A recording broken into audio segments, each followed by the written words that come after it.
রাজ্য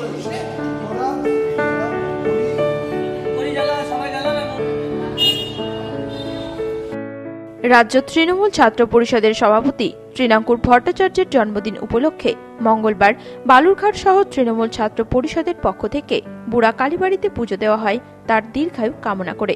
এদিন সকালে সংগঠনের কর্মী সমর্থকরা মন্দিরে এসে পুজো দেওয়ার পর মায়ের কাছে তার দীর্ঘায়ু কামনা করেন। পাশাপাশি তিনি যেন আরও এগিয়ে যেতে পারেন তার কামনা করা হয়। এদিনের কর্মসূচিতে উপস্থিত ছিলেন তৃণমূল পরিষদের জেলা সহ সভাপতি রোহন চক্রবর্তী, বালুরঘাট শহর তৃণমূল ছাত্র পরিষদের কনভেনার সুরজ সাহা, সৌরভ সরকার সহ অন্যান্য তৃণমূল ছাত্র পরিষদের নেতৃত্ব সহ সাধারণ সদস্যরা। এ বিষয়ে বালুরঘাট শহর তৃণমূল ছাত্র পরিষদের কনভেনার সুরজ সাহা বলেন, আজকে আমাদের তৃণমূল ছাত্র পরিষদের রাজ্য সভাপতি ভট্টাচার্যের জন্মদিন, তার দীর্ঘায়ু কামনায় আজকে আমরা বালুরঘাটের ঐতিহ্যপূর্ণ একটা মন্দির পূর্ণিমা কালী মাতার মন্দিরে আমরা পুজো দিলাম।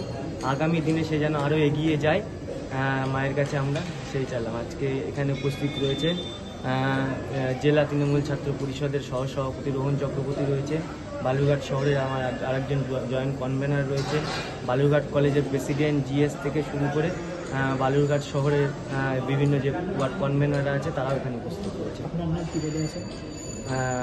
জয়েন্ট কনভেনার বালুরঘাট শহর তৃণমূল ছাত্র পরিষদ। বালুরঘাট থেকে রিপন ভৌমিকের রিপোর্ট, নিউজ টুডে।